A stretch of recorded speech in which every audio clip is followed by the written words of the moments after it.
Welcome to Mindless Entertainment. My name is Jesse Milestone, and here it is, the moment you've been waiting for. Here we go, down the rabbit hole that is The Rise of Skywalker, the final installment of the Disney sequel trilogy. The trilogy of trilogies, bringing the entire Skywalker story to a close. At least that's how it's built. Anyway, we're going to dive in really quickly, really soon, really immediately, and there will be spoilers. This is going to be chock full of spoilers. I am holding nothing back, no holds barred, so spoilers are not a thing that you're interested in. You might want to fuck right off right now, because it's going to get spoilery. It's going to get loud, it's going to get yelly, it's going to get probably sweary. It's gonna get hair everywhere-y. I can't do this alone, so I brought a really good friend to help me out. And if you're not sure what this is doing here, you'll understand eventually. So, here we go. The Rise of Skywalker already, and similarly to my issues with the Last Jedi, I already have problems with the opening crawl. The opening fucking crawl, and I have problems because the first line is, "The dead speak." Like, what are we, in a zombie movie? What the hell? The dead speak. And then right off the bat, Emperor Palpatine's voice has been blah, blah, forever. Now, to be fair, if you've watched any of the other trailers and don't live under a rock, you kind of expected the return of Palpatine, but it seems like a really lame way to just blast it out there right in the opening crawl. And the rest of the opening crawl really should set the tone for the rest of the fucking movie, because it's just as frenetic as the rest of it. And it's like, okay, there's no cohesion, there's no story about this is what's happening with the bad guys, this is what's happening to the good guys. It's like, all right, so we got this happening over here, and then we got this happening over here, so that bird's back, and then so Rey's training. Meanwhile, back at the ranch, Rey's training, because apparently she needs to train now, even though she never did in either of the previous movies. Now she needs to train, because the movie can't make its fucking mind as to whether she's just already the most powerful, in-control Jedi without having to do anything about it, or if she needs super tons of training to figure out how to do shit right. So that's in paragraph 2. And then paragraph 3, I love this, is my favorite part. Meanwhile, Kylo Ren rages in search of the Emperor. I didn't realize that raging was a method of searching. I thought you could, like, go after something in search of, or go far and wide, or explore in search of. I didn't realize you could rage in search of something, unless there's an N there. And it was supposed to be ranges in search of something, which sounds weird, but at least kind of makes sense. Not really sure how one rages in search, but hey, we cut right into him fucking raging in a searching-esque manner. I don't know, just killing a whole bunch of people inexplicably. No context, no understanding of why he's there. Just go with it, guys. That's kind of the theme of the movie. Just go with it. So we've got him raging through this forest, killing dudes, demonstrating that, like, he has no idea how to use his fucking lightsaber, because they seem very scantily armed. He could just cut through them, but instead it's way more fun to take the little short part, stab it into the chest of the doodad, and then it's just bad.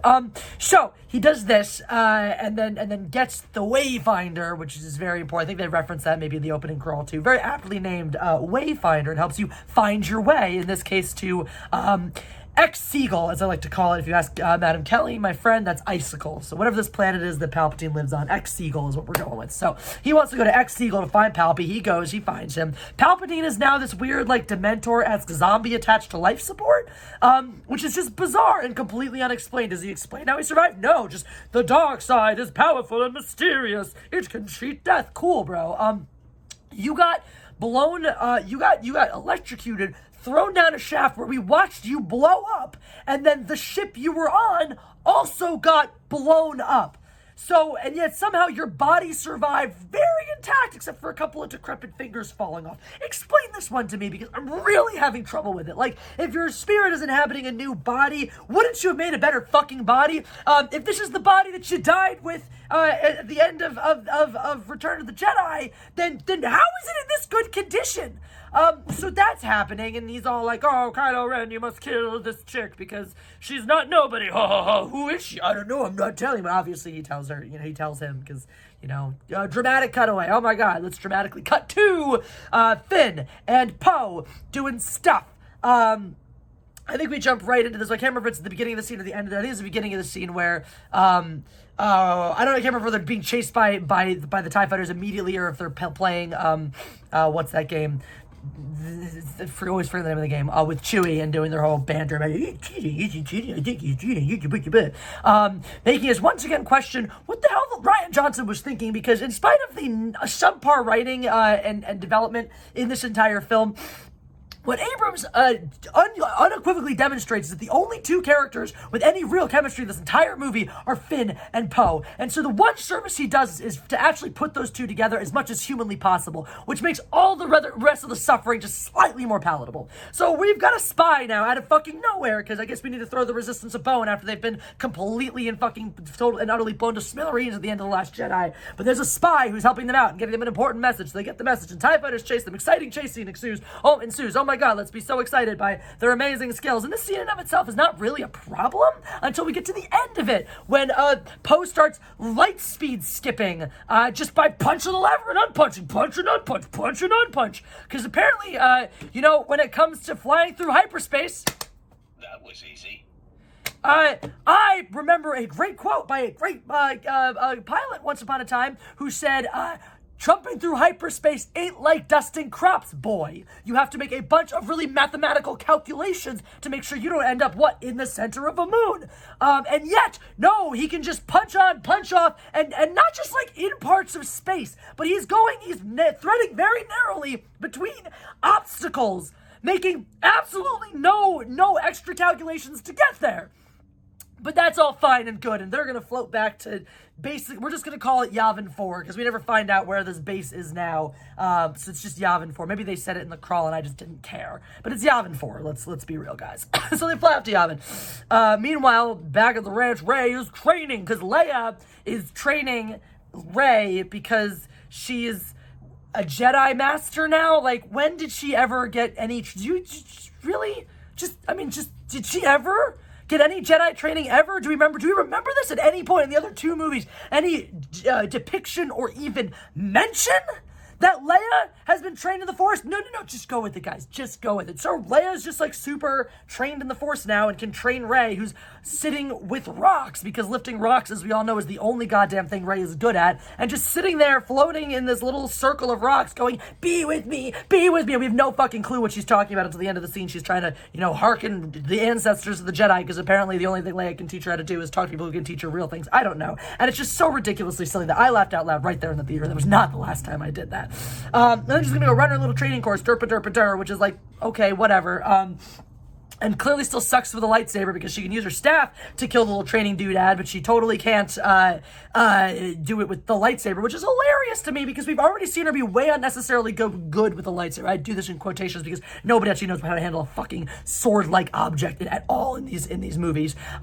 We've seen her do all these amazing feats, mind control and these little fine-tuned things with the Force, and yet she's struggling to force balance on a fucking rope while fighting off a little zappy dude. Like, really? Which is, again, is still horrifically incongruent. She's struggling with a fucking obstacle course, and yet the shit we see her do later in the movie is like, what? How do you explain any of this? So she gets back, and then we have this great reunion of Finn and Poe and Rey, where she gets to tell Poe he's a difficult man, because, even though we've actually completely redeemed Poe's character from the last movie and made him kind of okay in this one, we still have to remind you that white men are toxic, even though Oscar Isaac isn't actually white. But anyway, he's close enough. And then, out of nowhere, as we're all chatting up resistance bullshit, fucking Meriadoc Brandybuck, Mary from Lord of the Rings, Dominic Monaghan, is just here for no reason. He serves no purpose to the plot at any point. He just keeps popping up, reminding us that we're watching a movie and that a fucking Hobbit is in here for some fucking reason. Look, I love Dominic Monaghan, but when you just throw a random ass cameo in there like that, throw some CGI or a mask on his face, for fuck's sake. Because all I'm thinking is, why are you here? Why is Mary here? Are they taking the hobbits to Isengard? Guard? Because I don't know. So blah. Now we know the way. We know that we have to find ex-Seagull, and that's what the message told them, is that Palpatine's an ex-Seagull. So we've got to go find something to find him, and this is what Luke was looking for, it turns out. It just turns out the last thing that Luke did was leave a really detailed account of how he was looking for the thing the clue that would get him to the Wayfinder, that would get him to ex-Seagull, because you know what? That was easy. So now we have to go to Piranha. I don't remember the name of the planet, but it sounded like Piranha. So it's Piranha now. Flesh-eating bacteria. In the Forbidden Desert, which is never explained to us why this desert is fucking forbidden or anything like that. We just show up there to this remote-ass planet. There's a whole bunch of doodad guys, some alien species having a big old, Chinese New Year-esque festival, which really is only there so that we can have a moment where a little girl gives Rey some beads so that we can set up for the stupid-ass thing that happens a little bit later. Because we're already seeing her having some Force connection moments with with Kylo Ren. And so now we get one somewhere in this next sequencing events. I don't remember exactly where it comes in here. But that's the thing, and this is the thing. I think it might be in this scene when he's wearing his helmet, because his helmet gets reforged in the by Palpy, with these red cracks, which is, oh my God, possibly my favorite line ever. Is somebody says to him at some point in the movie, it might be right, I don't remember who it is. They say, "I can see through the cracks in your helmet." They're fucking cracks. Thank you, Captain Obvious. I get you're going for a metaphor here, but wow, way to take this metaphor and just beat it with a baseball bat until it's dead. Also, they're not real cracks. They're just red Sith energy. I don't know. It doesn't make any sense. So, basically, we're on this planet, and guess who happens to be on this planet to help guide them is Lando. He's just there, and everyone already knows who he is, because I guess now they take pictures of war generals and post them up in the hallways of everywhere, because that's normal. Everyone knows what famous generals in wars look like, obviously. And he happened to have been with Luke searching for this ship and knows exactly where it is, because That was easy. so they just gotta zip out into the desert and find it.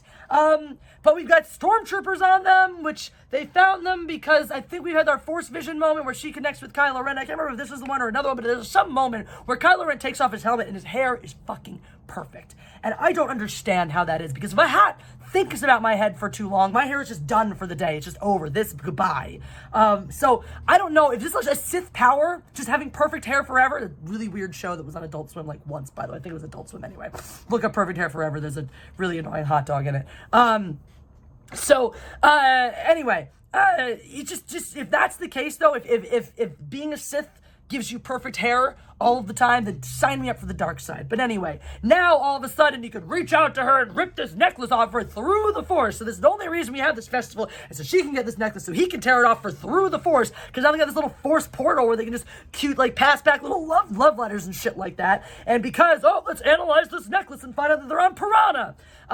So we're gonna go to Piranha to find them. So they're skipping off into the desert, and the stormtroopers are coming after them. This wonderful little scene where C-3PO is being way too fucking self-aware, because that's my huge issue I have with him from the top of this movie running into this point, is he is not doing his job. The whole fun part of him and R2-D2 in A New Hope, and seeing that movie through their eyes for portions of it, is how little they knew about what was going on. And so you're seeing this freshly, you're discovering things with them. They're just like, what's going on? We have our specific frame of reference for navigating the world. We don't have this greater, larger understanding of human behavior. Maybe R2-D2 does, but his communication is limited. So we see it through C-3PO's very narrow, way of looking at things. And yet, he's the most self-aware. He's like the fucking color commentator on this journey, where he's like, good job, sir, terrible job, sir, ha ha ha, I know everything that's going on. How ironic. I think he actually says how ironic at some point in this movie. And I'm like, no, you don't. You're not supposed to be. The whole point of the comedy of your character is how not self-aware you are. Now you're the most self-aware dude in the fucking room. What?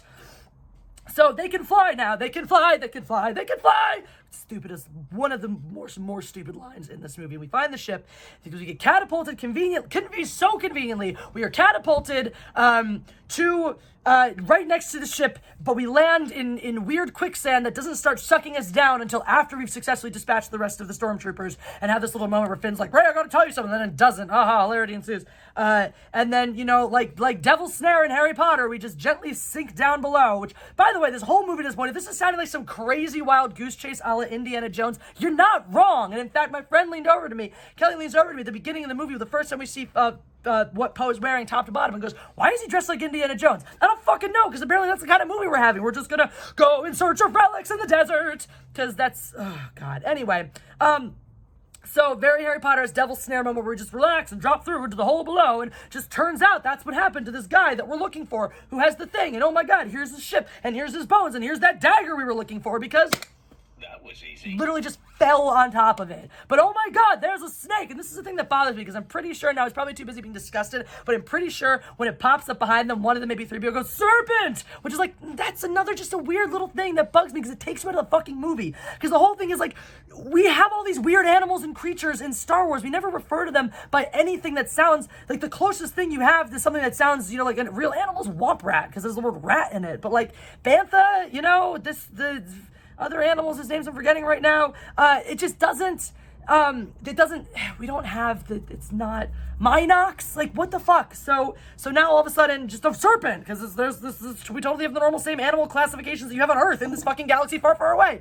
And then enter your next Harry Potter moment where Ray speaks parcel tongue and knows what the snake wants. Oh my god, he's hurting, let me heal him, and now we'll be friends, because that's the theme of the movie. Everything is done with the power of friendship. So we had another, by the way, I forgot about this great little Lord of the Ringsy moment too, when Ray's like, I'm going alone, and they're like, of course you are, Mr. Frodo, but we're coming with you, which was so appropriate, because at this time, Merry Brandybuck was hanging out somewhere nearby, and Pippin couldn't have been far off, so, like, fucking hell. So now we got all this shit, but oh god, the resistance is closing in because they found out we were here, which I'm trying to remember, again, the sequence, because now Kylo Ren's coming for her, so Ren is here, which, by the way, we're now referring to him as Ren, even though, like, I thought we established that Kylo is his name and Ren is his title, so, like, you refer to Vader as Vader, you don't refer to him as Darth. But now we just call him Ren all the time. It's just a fun thing that we do that we've never done in any of the previous movies, but hey, go with it. So we're on the ship, and Rey's got to go face him alone for no reason. She's going to walk out into the middle of the sand for no reason, and Chewie's got to go after her for just because Chewie is not good at anything else, apparently, in this moment. Like, starting up this ship that he's, even though, like, flying ships is a thing that he does for anyway. So he's off. Oh, and by the way, after we fell through the devil's snare, Rey was like, what were you going to tell me, Finn? And she was like, I'll tell you another time. And Poe's like, what do you mean when I'm not here? And they're like, yeah, jokey, chemistry, love triangle. I don't know what we're going for here, but it's really not working. So they're trying to start the ship, and Rey, for some reason, I think it's the Knights of Ren that show up and grab Chewie. They see Chewie, no problem, but Rey, who's standing in the middle, right out the fucking open, they don't see her, and so Chewie has to get nabbed so she can go out and do her little stunt, because literally the only reason she goes out there is so Kylo Ren can try to run her down in his TIE fighter, and she can just go, oh, watch what I can do, because remember I could barely finish an obstacle course because you were distracting me? Well, now that you're here, let me show you all my tricks. I can do this crazy backflip and fuck up your TIE fighter, and it goes boom, and obviously being a Sith means you're fireproof, so you're fine. And they have their little face-off moment. That might be when he takes the helmet off and has the perfect hair. It doesn't matter. The point is he has perfect hair. I don't understand why. So they have their little, Harry Potter Darth Vader, or Harry Potter Voldemort, force fight, which results in her shooting force lightning at this transport that they think Chewbacca is on. And she's like, oh my god, I guess just killed Chewie, I'm the worst person ever. And so they're like, oh my god, the only way, because C-3PO read, they sold a dagger too, and C-3PO read the inscription on the dagger, and the only way that we can fucking life and things, the only way we can get it read, because he can't translate Sith, is gonna reprogram it. It might wipe his memory, but literally no stakes, because right in the space of the scene, we have these huge should-be stakes of Chewbacca just died, which we find out immediately in the scene after. He did not, he's fine. There was apparently another transport that was just hiding somewhere that nobody could see, and even though later on in the movie, Rey can sense that he's alive, when, like, she's on the ground and he's in atmosphere, she couldn't sense that in the moment when she thought she fucking blew him up, even though he couldn't have been that much further away. But it's totally fine. So once again, no stakes there. Oh my god, the worst thing she ever did was thought she accidentally killed someone she liked. She is the least conflicted person, Jedi ever, which is important later, because why isn't this over yet? There's a moment when they fell through the quicksand, and it was just all quiet for a second. Justin Proper leans over to me and goes, and the end. And I'm like, God, I wish. But anyway, so fucking la-di-da, and again, no stakes, because 3PO, we're going to have to erase your memory, you're going to forget everything. Oh, but doesn't R2-D2 back up your memory? Oh, it's notoriously unreliable. So, like, you might lose your memory forever, but probably R2-D2 can back it up, but, like, who knows? But it'll just be a really fun gag for a while to A, make us feel like we have stakes until you see R2-D2 again, and B, reset you to factory settings so we can reuse some of your old lines and old jokes from the originals, because we can't think of any new material. So now we gotta, for Chewie now, because of course that's why we have to think Chewie's dead, is so it'll make the sacrifice of probably erasing 3PO's memory, but maybe not permanently, seem like a worthy sacrifice. So they're like, for Chewie, yay, because all of a sudden we care about him, even though he's barely been a character in the past two movies. So now we gotta go and find the one guy who can reprogram it, who's on Kimchi. I can't remember the name of the planet, we're calling it Kimchi. It sounds like Kimchi. So Kimchi, so let's go to Kimchi. We're now going from Piranha to Kimchi. And Poe's got ran into some local trouble. They might not like me so much down there, because we've never heard that one before anywhere. So we land on the planet. Stormtroopers are everywhere. We conveniently, almost immediately, find his old buddy, Tits. We're just going to call her Tits, because it's Carrie Russell, but we'll just call her Tits, because her outfit has a lot of those on it. Tits is like, oh, give me one reason I shouldn't kill you. And Rey's like, I'm going to beat you all up. And conveniently beating up all of her friends endears her to Rey and makes her want to help them because... That was easy. So we go to Babu Frick, who's like the only new character in this entire series, because they throw Maz Kenyatta just randomly about on Yavin 4 for no reason, like, because we're all supposed to care about her because she's important and has some emotional connection to the characters, even though she doesn't, and I don't care. But Babu Frick is this tiny little mechanic who's kind of sassy and really entertaining. So he's like nice little comedic relief, but actually good at something. So I'm like, oh my god, you're almost onto a real character, as opposed to Slug Guy, who was flying around in the Falcon earlier on, and we see him tootling around in Yavin 4, who like gets a name that's Claude, maybe, and then we don't care about him anymore. He's just there and goodbye.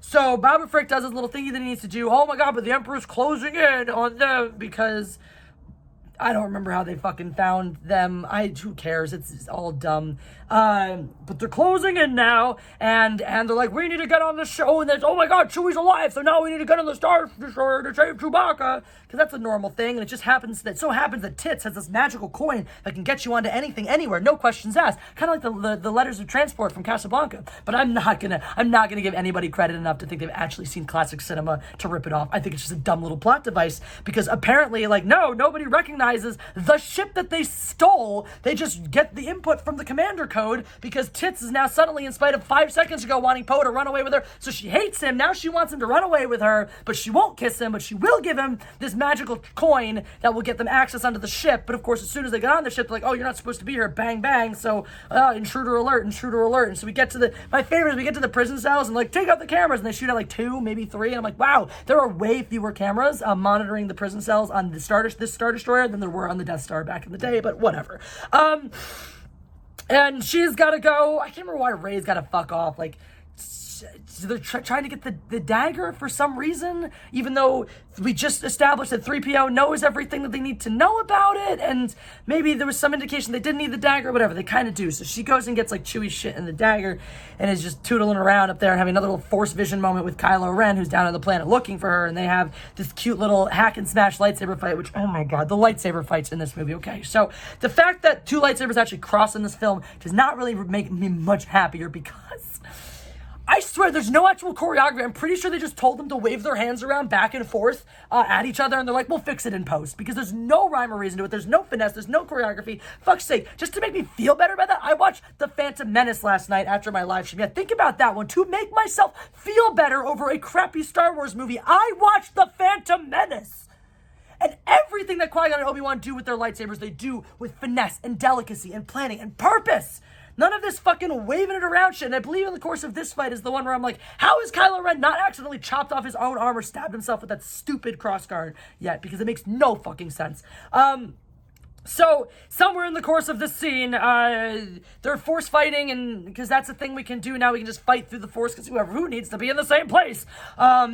She actually chops down Vader's podium, the helmet falls to the ground, that's how he knows, oh, she's on my ship! And oh my god, all hell breaks loose, and so now we can have this great dramatic moment where they face each other down in the hangar after, very important though, Finn and Poe and Chewie are captured by Hux, and we're gonna shoot you. Oh, turns out Hux is the spy. We know this because Hux says, I'm the spy! After killing the stormtroopers who are going to kill them. And then this is a great little fuck you to Rian Johnson, in my opinion, where Finn shoots him in the, he's like, shoot me in the arm, shoots him in the leg to like make it seem like he got away. And he's like, Finn's like, why are you helping us? And he's like, because we have to justify the fact that Hux was definitely not sympathetic to the Resistance at all at any point, and definitely committed a bunch of genocide in the first movie. But no, he's turned because, oh wait, he got treated like shit by Kylo Ren for an entire fucking movie. Great opportunity for J.J. Abrams to be like, hey, you did this dumb thing, Rian Johnson, I'm taking Hux away now.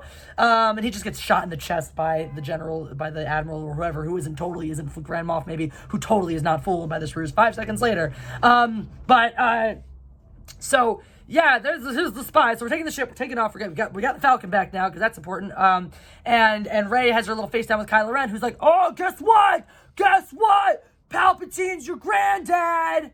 and is immediately also like, you and I, we're gonna turn on him and kill him, and run the galaxy together. Because like he already was teasing this, by the way. He's like, when I see you in person, I'll tell you more about your parents. And he's like, you know what you have to do, and like, why would she have to join with him at this point at all? There's no real impetus for her to do that, so she just jumps into space onto the Falcon, because that's a normal thing that happens. And they just fuck right off to go to we're going back to Yavin at this point. I don't even know what's happening. No, we're going to Endor. We have to go to Endor because that is where the Wayfinder is that we need to get to find the fucking things and stuff, dear Lord. And so immediately after, Kylo goes back to the Emperor, and he's like, she got away. And he's like, have you betrayed me? And he's like, no, totes have not. And Emperor Palpatine's like, my powers must have diminished with age because I can't tell the fact that you've totally fucking betrayed me. So now we're off at Endor, and this is when we meet the Sporcers, the space horses. So Jana, black chick, is riding around in the space horses. Turns out they're all freed stormtroopers because apparently the Empire primarily likes to steal black children because they make the best slaves. It's great messaging, great imagery there, JJ. Amazing job. Yes, the vast majority of the slaves we steal to force into hard labor for the Empire are black people. Okay, we're just gonna let that one sit for a moment, and then we're on Endor, super great. We're staring out into the vast and difficult ocean, and figuring out how on earth, in this giant piece of Death Star wreckage that somehow survived being blown to fucking smithereens, do we find the Wayfinder, which has survived also being blown to fucking smithereens. We'll just pull out the dagger, and it's a map, because... That was easy. And yes, it's Indiana fucking Jones. Look, the dagger's a map. Oh my god. But the weather is too choppy, so Rey's just gonna go out on her own because, of course you are, Mr. Frodo, and I'm coming with you. Because, of course, Finn follows her 5 seconds later when she takes her skimmer out to ride these massive waves because she's from a fucking desert planet, so how the fuck does she know how to big wave surf? Just go with it. She's Rey. She has the power of woman and friendship. So she gets in the fucking Death Star, gets into this little thing, faces her Sith self in a vision moment while trying to get the Wayfinder, because we've never seen that before. We've never seen the good guy, the hero of the story, the Jedi in training, face down their Sith self before. No! And this is kind of when we're starting to realize she's having this huge crisis of faith of, like, who she is, when it's like, really? Oh, because I have this vision of myself as a bad guy, and she tells Finn at some point, I think it's Finn at some point, about like, I saw myself on the Sith throne, when it's like, dude, Palpatine was trying to convert Luke the whole fucking time too, and he was just like, I'll never turn to the dark side. Enough said, easy. Like, yes, I've foreseen it as well. I've seen my face in Darth Vader's suit in the cave. Like, I've been down that road, and he did more morally questionable things, like force choke people, and yet still... no chance of turning to the dark side. So why are you so fucking conflicted? It makes no sense. You've never been conflicted. You've only ever done good things. As we've established, the worst thing you did is thought you accidentally killed your friend, but you didn't. So why do you suddenly think that, because I saw it, it's gonna happen? Now! So she bitches off now. So we have this nice little fight with Kylo Ren again. Oh my god, let's fight. It's the only reason to have this. Another more just god-awful choreography. So we can have the moment where he senses that mommy's dying, and then she stabs him, runs him right the fuck through, and mom dies, and then she force heals Kylo Ren because she feels bad for him. Oh, he just lost his mom. Well, guess what? If he's dead, he doesn't have to mourn his mother. He's going to be in more pain being alive with that. But no, it's totally fine. Go right ahead and just fucking force heal him. Because why? Because no fucking reason. And then still fuck right off. It's like, I wish Ben were here because you're just Kylo Ren and I want to take Ben's hand, and without giving you a chance to respond, she just bitches off, steals his TIE fighter, which, by the way, I guess he has a fleet of those because, like, she totally destroyed his last one, so this is his backup. And apparently, this is going to be really important in a second. So she takes this, flies off, and now we have Han Solo appearing just in another vision because apparently the Death Star is full of ghosts and you just get lots of fun visions on it. And so Han Solo shows up, says a bunch of the things, most of what he said just before Kylo Ren killed him in The Force Fucking Awakens, and now instead of getting stabbed to death, he takes his red lightsaber and throws it away at a dramatic moment because lightsaber throwing is a really fun new sport in the sequel trilogy. And now all of a sudden, he's a good guy, and then somehow gets off the Death Star, back onto dry land, and gets another ship to get out of there. Gets a TIE fighter specifically, because the next time we see him go to a place and stuff, he's in a fucking TIE fighter. So at some point, he gets off the ship and gets a fucking TIE fighter. I don't know where he landed that thing, or how he gets past all of the ex-slaves on Sporces, but, whatever. It's fine, because... That was easy. So now, Rey crashes her fucking TIE fighter. Oh, so Leia's dead, by the way. This wonderful, sad little moment. And Rey is fucked off. So Poe and Finn and all them and Chewie take the Falcon and they go back to Yavin 4 to figure out what the fuck to do next. And how do we get to X-Eagle? And I don't know.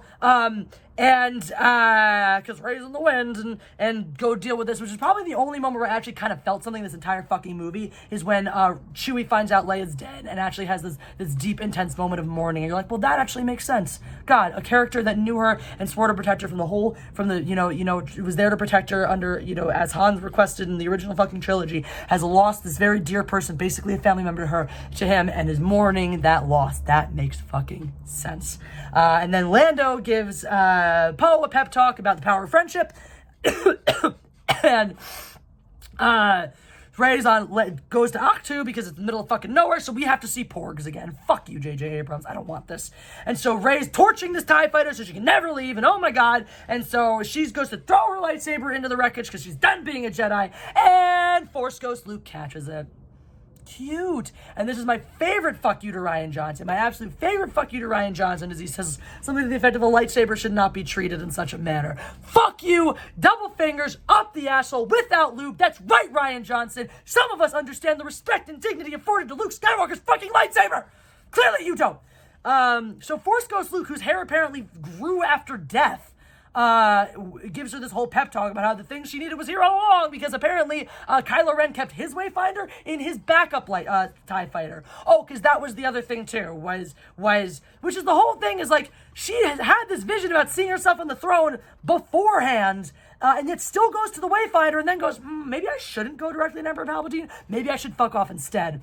So she has the Wayfinder, he destroys it, and she's like, it's time to fuck off now. Even though my plan was to go to X-Eagle the whole time, and now I'm just gonna go to Ahch-To instead. I don't understand any of the motivations, but guess what? Turns out now she does need to go defeat Emperor Palpatine. Everything she needs is right here on the island all along, because... That was easy. Because Kylo Ren keeps his Wayfinder in his backup TIE fighter, not on his person at any point.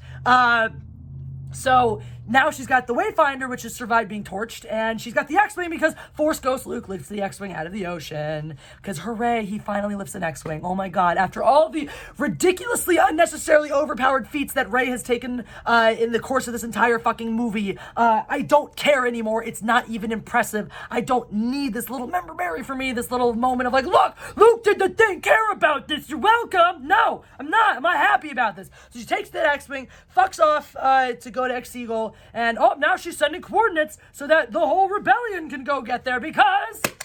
That was easy. And so the Resistance drives into their ships because we're going to go fight because the power of friendship, and Lando's going to go find more friends because he's really well-versed in the power of friendship and very good at using friendship to his advantage, so he's going to find more friends. And everyone's going to live happily ever the fuck after.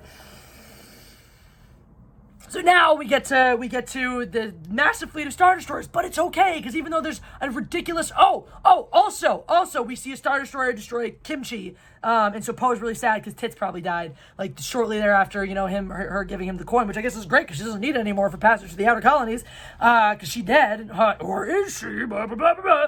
So they show up to fight these Star Destroyers, and like, oh, well, we're going to launch our ground assault, because we've never had this before. We've never had somebody going to the throne room while we're launching a ground assault to take out the shields, or to take out the nav system, which is going to keep the shields down in this particular situation. So basically take out the shields and then have the air assault to take the ships out. Oh my god. And we've never had that backfired. Oh look, all your friends are dying. Let me have Emperor Palpatine open up a window so you can see all your friends dying.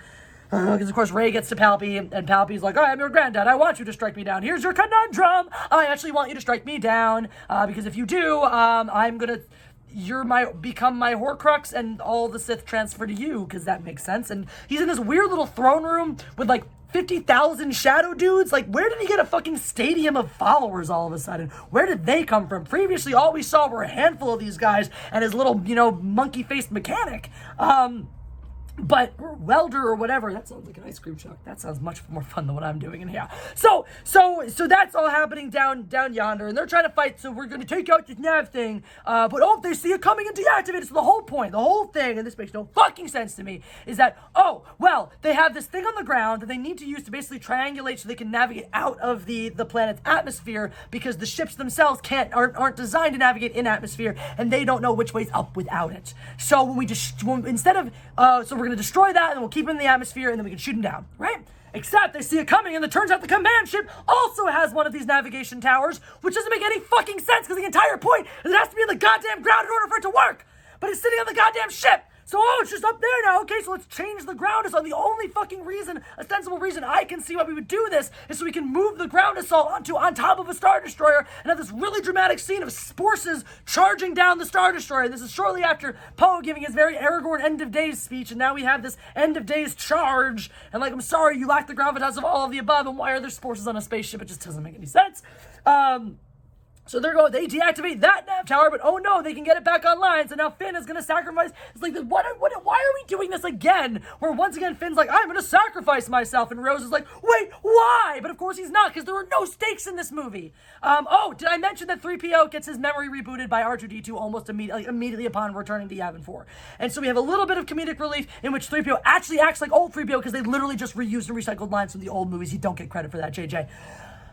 So we're on this assault, and it looks hopeless because fucking Palpy is like, look what I can do. I can force lightning your friends to death. And stupid.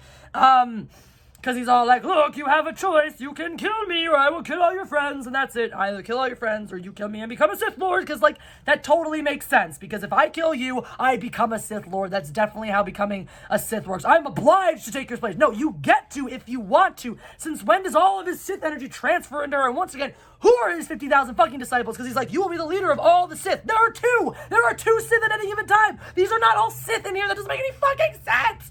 They can be followers of the Sith, but again, where the fuck do they come from? They just all hang out in these stadium seats waiting to be entertained? Are you not entertained? Is this not why you are here? Meanwhile, Ben is hurrying on his way to come help her out, and then we have the only moment where the Knights of Ren do anything, where he has to face them down, and they're beating him up, but they're connected again, and she's like, yay, Ben's here to save me. So we get this cute little magic trick where it's like, oh, you are going to strike me down, and she's like, a lightsaber behind the back. Oh no, what do I have behind my back? It's a lightsaber that I got force-handed to me because... That was easy. Enter, one of the two decent acting moments in this movie is the little gesture Ben makes right before he killed, which I just very, very, very almost identical to the style of thing. It's way better, of course, what happens in Return of the Jedi when it's like, Han is like, oh, you caught me, and then all the Ewoks show up, and he's like, shrug, guess not, guess I got you, and it's like that exact kind of moment, faced at exactly the same moment that it would have been in Return of the Jedi. Anyway, I'm just mad at everything that they've copied and ripped off of other material. So, where are we? Yes, so, fucking now Ben shows up, and Palpatine's like, ooh, a dyad, what? No one's ever used that word ever before. A dyad, that is not a thing. A triad is definitely a thing. I get that dyad is a word, but come on. I guess it sounds slightly less dumb than duo, but only slightly. Oh God, you guys are force connected based on what explanation? Now that I see you together, it all makes sense. And that's why you're super overpowered all the time, is because you guys just feed off each other's energy with the power of love or something, and are now just good at everything. That makes so much sense to me now. And now apparently sucking one person's life force out wasn't enough, but if I suck both of their life forces out while they're next to each other, now I can live forever. So he does this, but they don't die all the way, because he doesn't fucking kill them all the way, because why? So then fucking, meanwhile, back at the ranch, all of the pilots show up, Poe's like, it's hopeless, we're all gonna die. This might be before they get force lightning out of the sky. I don't even remember. I think it's before, because I think at some point, after Palpy is like, because that's what it was. Before, he's not force lightning them out of the sky. He's like, they're all dying because there's only 12 of them and no one's coming to save them. But then a bunch of people come to save them. Lando's like, check me out, bitches. And including Tits, who somehow got off kimchi, even though we saw it blow up. So Tits is there to save the day, and they're making strides and shooting down some Star Destroyers and whatnot, and then he sucks out their life force like a Dementor. Literally looks like a Dementor. Like he's floating in the air, looking like a Dementor, sucking them out in the way that Dementors suck out your soul in fucking Harry Potter. So he eats their souls, and sucks out their entire life force so that he can be young and healthy and slightly less gross looking again, even though it somehow doesn't kill them, because whatever. And now he's force lightning them out of the sky, and then Kylo Ren gets up and he's like, I'm not dead yet.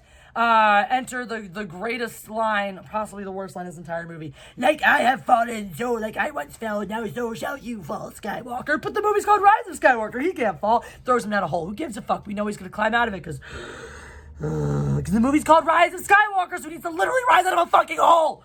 So dumb. Anyway, even though I guess he's a Solo, but whatever. Who cares? Anyway, we'll talk about the metaphor later. It's hurting my head. But I must carry on. So, where were we? So, now he's force lightning the shit out of the sky, and now Rey's alive, and she's like, be with me! And finally, all the Jedi, so let's just just drop these things on you, because you'll like this movie. We have the voices of literally everybody, including Ahsoka, which is like, why? Like, this whole thing is about being the trilogy, is completing the trilogy. She's not part of the trilogy. I get that she's in the Clone Wars, and you're like, look, a woman! Let's add another woman, so it's somebody other than just Leia, because women are important, but it doesn't make any fucking sense. As much as great as Ahsoka may be, it just doesn't make sense. So, here's this little moment of, I am all the Sith. What? And then she responds, and I am all the Jedi. What? So nice little endgame moment. I'm inevitable and I'm Iron Man. All right, great. That's fun. Now she's got both the lightsabers and she's like, that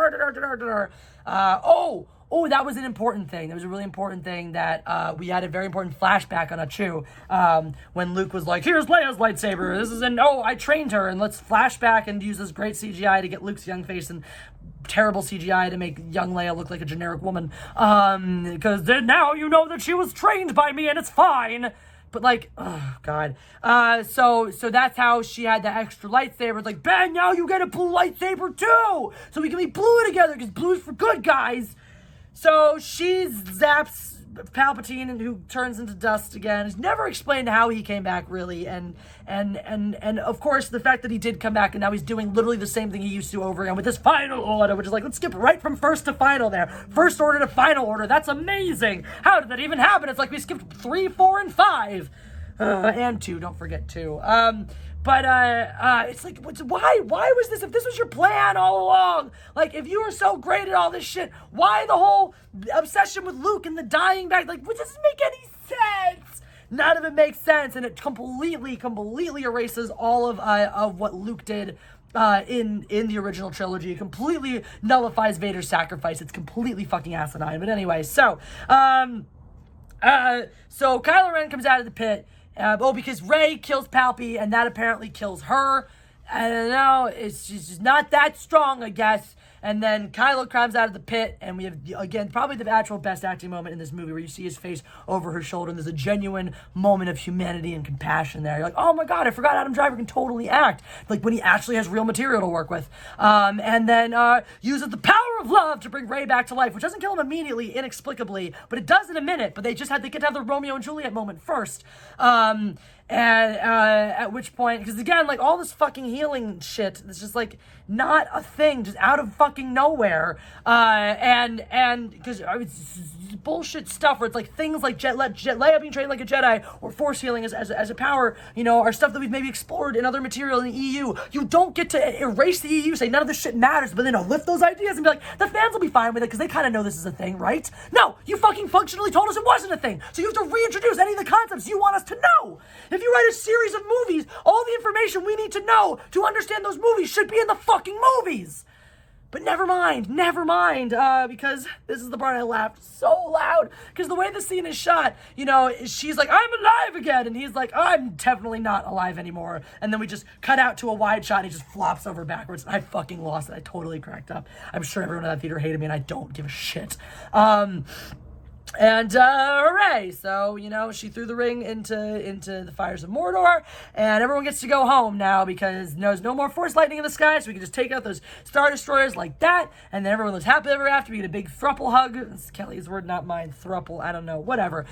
Finn, Poe, and oh, by the way, that was a whole thing too when Poe and Finn were about to die. When Poe was like, "What was the thing you were going to tell Rey?" And he's like, "I'm not telling you." So we get to the end of the movie, the perfect opportunity when everyone's reunited and happy, the three of them together. And Finn has nothing to say to Rey anymore because now he's busy having sexual tension with the other black character because that's how it has to work. We have to make sure the black man gets with the black woman because we can't have interracial couples in Star Wars. That would be weird. So we never addressed that kiss with Rose ever again, like at all. Like Rose is just a nothing character in this movie. She's just there to be like, remember me, I exist, and J.J. Abrams has to put me in this movie or fans are gonna be pissed. So she does literally nothing. Fuck that chemistry. Poe does not get the kiss from tits. One of the only kisses we see is like some gay chick kissing some other gay chick. Cause gay, be happy LGBT community. You've earned this moment. What a great moment of representation for you. Guess who's not buying that? The queer community. They're not fucking buying it. Sorry, your fan service, your pandering is falling on deaf ears at this point, Disney. You fucking failed. And so then in our little, additional Lord of the Rings ending moment, Rey is just let's just tug on your nostalgia strings and have her wander around the moisture farm. And then bury the lightsabers, and then have some random woman out of nowhere with a camel be like, "Who are you?" So she can have the moment of looking at Force Ghost Leia and Force Ghost Luke and be like, "I'm Rey. Rey who? Rey Skywalker. Twin sons. Cue the music. Fade to black. What the fuck? What the fuck? What the fuck? Did that make any sense to you? Because it did not. Every moment. Oh, but Chewie did get a medal. That was nice. I like to think that this was Han's medal that is now being passed to Chewie. That was a nice little touch. That was a gesture that I appreciate. I'm like, yes, Chewie gets a fucking medal. But this entire movie, there's no stakes. Nobody important dies except for Leia, which, cause duh.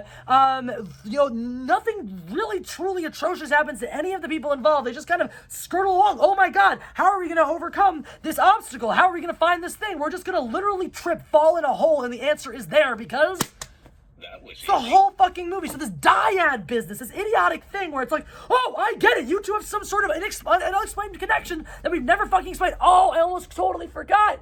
They kiss. Fucking Rey and Kylo Ren fucking kiss. Because why? Just a bitch moment of like, well, we'll feed enough to the Reylos and be like, they're in love, they kiss, without actually exploring this relationship or like any of this chemistry, because there's none. There is no chemistry, and so was it's so unclear. Was Rey supposed to end up with Finn? Was she supposed to end up with Ben? Was Finn supposed to be with Poe? Because they still have the best chemistry of any of the two characters in the movies. I don't care what you say. If that bromance became a real romance, I'm down with it because they actually have chemistry. But at the end of the day, no one ends up with anybody. Ha ha! Because in a movie where the theme is the power of love and friendship, you don't actually need love. God. So this dyad business, again, unexplained and whatever, this connection that they have, some sort of deep romantic? Is it romantic? I don't know. They kissed, but why? Because it's unearned, nothing led up to that. I'm just going to kiss you and die. Thus, with a kiss, I die. Like, oh my God. And I'm thinking about this, I'm even more pissed off about it, because I'm like, if you had set this up correctly, you could have been onto something. Oh, let's see. The granddaughter of one of the most powerful Sith, and the son, and the grandson of another one of those powerful Sith, could have had this weird connection as like some prophesized dual Sith ruler people that are super ridiculously force sensitive, and their connection from their ancestry plays upon each other to give them more power. And like, it's not good. It's not good by any stretch, but I'm like, you could have incorporated that earlier in the films and justified it in a way that at least would have made a little more sense. It would have been a little less Deus Ex Machina. Oh, turns out you guys are the most force-sensitive people forever because, wait for it, because you're a dyad. What's a dyad? Who cares? Moving on. That was easy. Fucking hated this movie. I fucking hated this movie. Now, that said, I did not rage as much watching it because I think I'm just so emotionally detached from it. And the only thing that I'm going to give Abrams credit for is trying. I think, bless his heart, he really tried. He doesn't get a lot of credit for that because he really failed. but at least I didn't feel like he was sitting there going, let's see how I can flip off the fans in this scene, like Rian Johnson. I think he honestly, earnestly was like, no, Rian Johnson kind of did shitty things, and I should try to fix them, but like not really know how or how to make a movie, because I'm just not that good at making a great epic space battle thing stuff, space epic. And it's just not good, guys. Just don't see it. Save your money. Don't see it. It's not worth it. You know what happened now that you watched this review. I'm just gonna go like sob in a corner. But you know what? No, because it's over. It's fucking over. And I never have to deal with this shit ever again. Except for like 8,000 more videos I'm gonna make when I remember more things that pissed me off about this movie. But dear God, it was so frenetic. Just here, and get everything. Nobody earned anything. None of the big payoffs that have been built to, because none of them have been built to, because the story from Force Awakens to The Last Jedi to this movie makes no fucking sense. It doesn't follow, it doesn't track. It's not one big journey. Let's track an individual character. So Finn, he stops being a stormtrooper, and he doesn't want to join the Resistance. He tries to run away from the Resistance, but he ends up joining the Resistance, and then he has to go to this thing to do the spy shit. It doesn't actually matter, but he comes back, and now he's doing Resistance stuff at the end. Like, there's no overarching, like, what's Finn's journey as a character? Stop being a bitch and be good at, I don't know, the Resistance leader? What's Rey's journey as a character? Be worried starting movie 3 that you might be a Sith Lord and then not have that actualized at all because you never do anything bad ever? Like, Kylo Ren is the only one that has a kind of a complete-ish journey, and even that is like, Mommy and Daddy tried to say, why are you so bad? Be good again. We love you. And he's like, no, nobody loves me. And it takes them dying to be like, wait, maybe they love me after all. Shit, I guess I should be good again. Like, these are your character arcs. These are your actualizations. There's no, like, you had to do this. Like, oh, now all of a sudden, again, like, by the end of the first movie, we in the original trilogy, we understand that Luke's destiny is facing Darth Vader. And then we don't get that until like halfway through Rise of Skywalker. Oh, your destiny, Rey, is to face Palpatine. But why? Because we decided when we wrote this fucking movie that he's your granddaddy? Because we had one idea for who you were, and then Rian Johnson totally fucked that up, so we had to come up with something else. So many things, unexplained, stupid things, just, I can't. All right, that's it for now. I'm sure I'll think of more dumb shit later, but that's what happened. That was the movie. That's what happened. Take my word for it. Don't go see it. And I'm done. My voice is done. My brain is done. Everything's done. And the only thing that's not done is waiting for this 50-minute review to upload. So, click on the links. There are links popping up. You should click on them, explore all those things, like LA Cheesesteak Reviews is my other channel that I'm working on, and there'll be content there soon. And then other videos, because you like it, and it's mindless entertainment, and I am the God Empress, and that was easy.